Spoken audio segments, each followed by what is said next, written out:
Aajous te päätä piup. Noksikkaks kohsakinnaan ja noksistikoik. Kimma tyykinnaan. Annakka naamiaan sitä pii nitrpiipoi.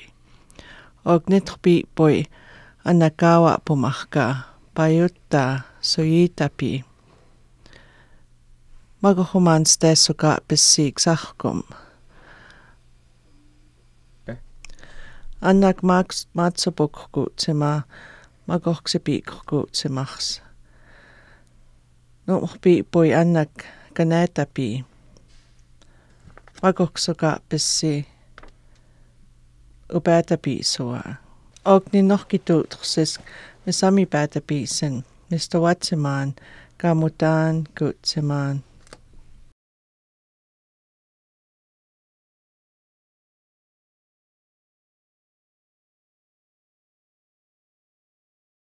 It's kitteeks, the children who are left behind. A long time ago, Niksi Nitsitapi camped beside Ninitr. One day, the Pukegs in the Ukikan went to play on the other side of the Nitrta. They played on a bank and eventually went up over a ispako. There were a dozen or so of these Pukegs. 2 of them were daughters of the chief of the camp. The younger of these girls wanted everything. If any Puka found a pretty stone, she would want it. The other Pukegs became annoyed, and they began to retaliate to the Akikwan and took her things away from her. She got angry and began to cry. The more she cried, the more of the Pukegs teased her. The older sister became angry and took her back to Ukikan. When they got back, they told Unnawa what the other Pukegs were doing to them, and the chief became very angry. The chief thought about a suitable punishment for the children, and he called everyone at the camp, saying, "Istsik! Kuku 6 have been very mean to my child and made her cry. As punishment, we will move away and leave them behind. If they come back before we get started, they shall be banished. If they follow us and catch up to the camp, they shall be chased away. If anyone takes them into their moyis, I will banish them too. Nitakik, makstak. Take down the lodges as quickly as you can." When Utapisin heard this, they were very sad, but they felt they had to do as Utsinamwa said, so they packed everything up and left. They packed in such a hurry, they left behind piapi, knives, utensils, and needles behind. The Pukegs played by the river for a long time until they became hungry. One child said to the other, "I will go back to the camp and get some iksisaku and bring it here." When she looked across the Nitrta, she saw that the Ukikan was gone. She called to the other Pukegs, "The camp has gone," but they didn't believe her and kept on playing. She kept telling them, until at last one of them came to her and saw that Imani. They crossed the Nitrta and went back to where the Ukikan had been. They found the things their parents had left behind, and they cried. Naakikwan had her Uksis on her back. She was very fond of him and carried him everywhere. He was getting hungry, and Awasaitni. The little girl said to the others, "We must follow the trail and Apsatsip, the camp." The Pukegs traveled all day. and at night they came upon a lone Muis. Their people had talked of a Makapaki who lived alone and made people disappear. They were afraid this Muis might belong to na Makapaki. The children Ixistikuya and Ixistsukinia, they didn't care, and went into the lodge and found a Kipitaki sitting by the fire in the lodge. She acted very concerned about them and asked how they came to her Muis. They explained, "It's Kitaya," and she told them about a camp that had passed by earlier that day. The Kipitaki encouraged them to stay for the kuku, to rest and carry on a pinakus. The Kipitaki made beds for them, and the Pukaks lay down and slept. In the middle of the night, the old lady got up and built a ututan, and one by one she began to make the children disappear. The Akikwan, with Uksis, lay on the other end of the row, awoke and saw what was taking place. When the Kipitaki got to her, she jumped up and begged the old woman to spare her and her little brother. "Nitsiksukas, kita putum. I can bring your wood and ochki and make utukis for you. Kimmukinnan." The old lady told her, "I will let you live, Noxis Tsikoi, if you can show me how hard you can work." The next day, the little girl got up very early and itutukta for the old lady. When the old woman got up, she asked the girl, "Matakisit?" The girl put her brother on her back and started to leave. The old woman told her, "Why do you carry that child everywhere? I'll take care of him." The girl said, "Nitohpata, everywhere. And if I leave him, he will cry very loudly." The girl was afraid she would make him disappear too. The girl went down to the Nitrta, where she met a huge Itni. His matted hide was full of pine needles, mistsi, and branches. When the Akikwan saw him, she asked him to take them across the river to get away from the Makapaki. Itni said, "I will take you across the river if you take some of the mimyapi out of my hide." The girl begged him nitakit, but the bison would not budge until she took some debris out of his hide. The girl began removing the debris from Itni's hide. When she heard the old woman say, "Nitakit, what is taking you so long?" the girl replied, "I am cleaning debris from the bucket. I'll be right there." The old woman replied, "Hurry with the water." The girl answered, "Wait. Nitashishtima, my little brother. If you don't bring the water right now, I will make Kisto and Kisis disappear," said the old lady. By this time, the girl had most of the mistsi out of the bison head, and he told her to get on his back and went into the water and itupamutsim. When they got across the river, they could see the old woman coming down to the river with a big mistsis in her hand.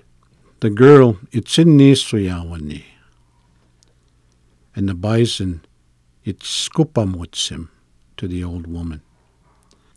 The bison was the old woman's otkata. She yelled at him, Why did you take those children across the river? Take me on your back now, and samatamukit across quickly, so I can catch them. The bison said, First, take these sticks out of my head. Sa, said the woman, First take me across, then I will take the sticks out. The bison refused. This made the old woman very mad. Itawayakiwe, with the stick she had in her hand. But when she saw that he would not go, she began to pull the mistsi out of his head very roughly, tearing out great handfuls of hair, and every moment ordering him to go, and threatening what she would do to him when she got back. At last the bison itsimatamiwe and began to swim across with her. But he did not swim fast enough to please her, so ituwawayakiwe, to make him go faster. When Ni got to the middle of the river, itumhpawani, and the old woman itsinisi, and was carried down the river, and itsinitsi. The girl itutsapu the camp for several days, feeding on mini and roots that she dug up. At last, Kuku, she overtook the camp. She went to the lodge of an old woman, Itutsitsipukika, and the old woman pitied her, and utsitsisuk, and told her where her father's lodge was.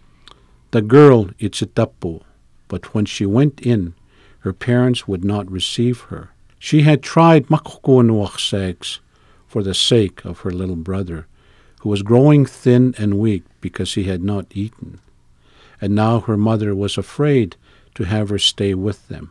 When the chief heard that these two children had come back, he tokitaki, and he ordered that the next day they should be tied to a post in the camp, and that the people should move on and leave them behind. Then he said, Madakukutpukiyo. The old woman itsikimmi the children, and made up a bundle of kayi, and hid it in the grass near the camp. Then itanistsi the dog, Tomorrow, when we are ready to start, kitaksinskat, but you will run off and pretend to be chasing gophers. I will chase you and pretend to whip you, and you will stay behind. O kanamatapus, the camp, chew off the ties on those children. And stays the matsis, where I have hidden the food. Then follow the camp and catch up to us. The dog listened closely to the old woman, and the next morning the children were tied to the pole with rawhide ties. The people itopaki and moved camp. The old woman antskatsi her dog, but he was digging at a umhkukata hole and would not come. Then she pretended to hit him hard with her whip, but the dog dodged and ran away. The old woman got very mad and yelled at him, but he paid no attention. She left him and followed the camp. Utomatapoks. The dog gnawed the ties which held them and freed the pukegs. The dog danced around the children, leaving them and running back to them. So the girl thought he wanted her to follow him. He led them to where the bundle of dried meat was, and the children ikitamsia. When the little dog saw that they had found a bundle of meat, he started running after the trail of the camp. He never looked back. The pukegs did not follow the camp, as they knew Istapskwaya from their people's camp. The little girl left carrying her little brother and the bundle of kayi. She traveled for many days, finally stopping to build a little moyis of poles and brush. One night she dreamt of an old woman who said to her, "Apinakwis, take your little brother and tie him to one of the munstam, and the next day tie him to mutsik, and every day tie him to one of the poles until you have gone all around the lodge. You will be blessed and have no more bad luck." When the girl awoke in the morning, she remembered the papokan, and she bound her little brother to one of the lodge poles. Each day she tied him to a different pole, and each day estawasi, until he was tied to the last pole. He had grown into a manikapi. He was now a tall and noble-looking young man. He was a quiet and thoughtful young man, sometimes not speaking for days. He seemed to be aiksimsta all the time. One morning he told a girl he had a papokan, and that he wished her to help him build a biskan. She was afraid to ask him about the papokan, because he might not like it. So she just said she was ready to do what he wished. They built the biskan. When the biskan was finished, the boy said to his sister, "The ni are to come to us, and you are not to see them. When they come, you must cover kutukan, holding your face close to the ground, and do not lift your head nor look up until I throw a piece of utuki to you." The girl, itsapitsi. The young man told her to go to a corral, matsipistsi, from their lodge, and sit down on the ground and cover her head, holding her face close to the earth. The girl waited until she heard the animals running. She was curious. "Itsapussapi."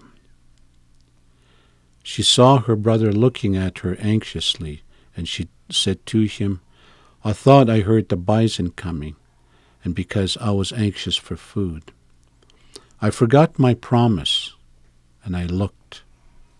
Gimmukit, and I will try again." Again she bent her face to the ground and covered her head. Soon, ituchtui, the sound of animals running from a long way, coming nearer and nearer. They sounded too close, and he thought they were going to run over her. Itsapuisuyawani in fright and looked around, but Matsitstsipa, except her brother, looking sadly at her. Iksoachsitaki, and asked him, "Gimmukit." I was afraid, for I thought the bison were going to run over me. He said, "This is the last time. If again you look, akopunakyop. But if you do not look, we will always have plenty and never go hungry."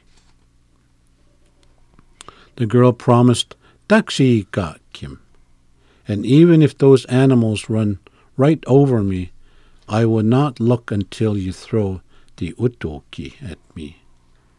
She covered her head, pressing her face against the earth and putting her hands over her ears so she couldn't hear. Suddenly, she felt the blow of the utoki thrown at her, and she jumped up, grabbed the utoki, and began to eat it. Nearby, her ochsis was bending over a bison, and she went to help him butcher the meat. When they were done, the girl started a ututan and cooked some meat and itsuiya until they could not eat any more. The boy became a great ekskima. He made fine arrows that went faster than a pixie could fly. And when he was hunting, he watched all the animals and all the beaks seeks and learned their ways and how to imitate them when they called. While he was hunting, the girl dressed the bison hides and the skins of awakasi and other animals. She made a fine new lodge, and the boy painted it with figures of all the beaks, seeks, and animals they had hunted. One day when the girl was bringing ohki, she saw a stranger coming. She told Ochsis, and he went out to meet the stranger. He found out the stranger, Ekskima, had no luck finding any game. He was starving and worried until he saw this lone muyes and decided to go to it. He wondered if the people who lived there were enemies or xistapsi, but he thought, I may as well die here instead of starving slowly. So he went to it. The stranger was very much surprised to see the handsome young man with the kind face, who could speak his own language. The boy took him into the muyes, and the girl fed him. When he was full, he told his tsiniksin about how the game had left Utsitapim, and they were starving. The girl listened, and she realized the man belonged to her camp. She asked him questions, and he talked about Utapisin, and even spoke of the Kipitaki who owned the Imita. The young man advised the stranger to rest and return to his camp to tell Utapisin to move up to this place where there was plenty of game. When the man left, the girl told him how she had suffered, what the chief had said and done, and how their own parents had turned against her. Also how only one person had been good to her, was the Kipitaki with a kind heart. When the young man heard this, it took him, his parents, and the chief, but he felt great kindness for the old woman and her dog. When he heard the wrongdoers, Ipetapia, he made up his mind and they would pay for their actions. When the stranger told the people of his camp about the two persons who had treated him well, and that they had plenty, Ixitamsi, when he told them that the person whom wished him to bring the whole camp to where they were, and they all immediately got ready to move. When they reached Itzkitex, the children who were left behind camp, Nitsi, as the stranger had said, the brother Itzisaki, and to those whom he liked he gave many presents. But to the old woman and the dog he gave the best presents of all. To the chief nothing at all was given, and the parents got no food. The young man tied a bone to the lodge poles above the fire, and told the parents to eat from it without touching it with their hands. They were very hungry and tried to eat from this bone. And as they were stretching out their necks to reach the bone, they tripped and Itsuyoch, the people Ixikupum, the chief most of all. The young man revealed their identity and told them how he and his sister had survived. When he finished his story, the chief was ashamed about what he had done, and he told people that this young man should be made their chief instead, and how he felt undeserving of the title. The chief gives instead of taking, and ochkane gimmi the people. The people agreed and the young man became the new chief. Utapisin never went hungry again, and ihtukakiya. It's Kitegs, the children who were left behind. Nistoanakog sa kukuto. I hope you like the story as it been told by my ancestors for thousands of years.